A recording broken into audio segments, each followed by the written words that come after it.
வாராகி நம்ம எப்படி வாராகி நம்மளிடம் வருவாள், அதுக்கு உண்டான விளக்கங்களை கொஞ்சம் சொல்லுங்கன்னு கேட்டிருக்கிறீங்க.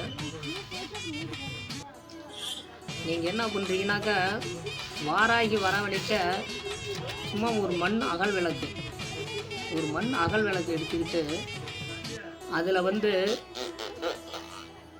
எண்ணெயை ஊற்றி கொண்டு விளக்கு திரி போட்டு வடக்கு முகமாக ஏற்றி வாராகி அம்மாவை வந்து நீங்கள் அழைச்சிங்கன்னா கண்டிப்பாக வருவாள். இந்த வீடியோவை நிறையா பேர் பார்க்குறீங்க, அப்படியே சப்ஸ்கிரைப் பண்ணிவிடுங்க. நீங்கள் அவ்வளோதான் இப்படி இந்த வழியில் அடிக்கணும் அந்த வழியில் அழைக்கணும்னா இல்லை, ஒரு சின்ன அகல் விளக்கு எடுத்துங்க. மண் விளக்காக இருக்கணும், அது புதுசாக இருக்கணும். வாராகி அம்மாவை வச்சு அகல் விளக்கில் எண்ணெயை ஊற்றி நீங்கள் வந்து வழிபாடு செஞ்சீங்கன்னா, பஞ்சமி நாளில் முதல்ல ஆரம்பிக்கிறேன், பஞ்சமி நாளில் ஆரம்பிங்க. பஞ்சமி நாளில் ஆரம்பித்து நீங்கள் அம்மா வழிபாடு பண்ணிங்கனாவே உங்களுக்கு வந்து ஜோதி ரூபமாக கொடுப்பா. உங்கள் கர்ம வினைகளெல்லாம் தீர்ப்பா, கஷ்டத்தை எல்லாம் தீர்ப்பா.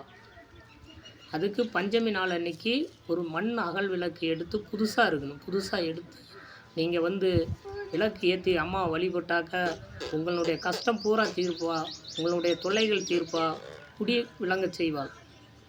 வாராகி அம்மாவை அப்படி இப்படி பக்தி அந்த மார்க்கத்தில் எந்த வழியிலும் நீங்கள் வேணும். சின்ன அகல் விளக்கு திரும்ப திரும்ப நான் சொல்வது அப்படிதான்.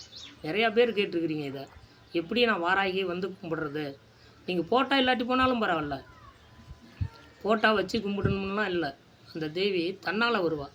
ஒரு அகல் விளக்கு மட்டும் ஏற்றி அம்மாவை வழிபட்டிங்கனாவே தேவி உங்களிடம் வந்து வசியமாவாள்.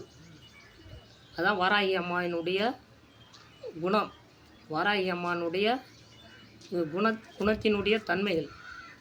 நாம் வந்து பக்தி இது இருக்கணும், வழிபாடு பண்ணணும், அது பண்ண இது பண்ணுங்கிறதுலாம் இல்லை.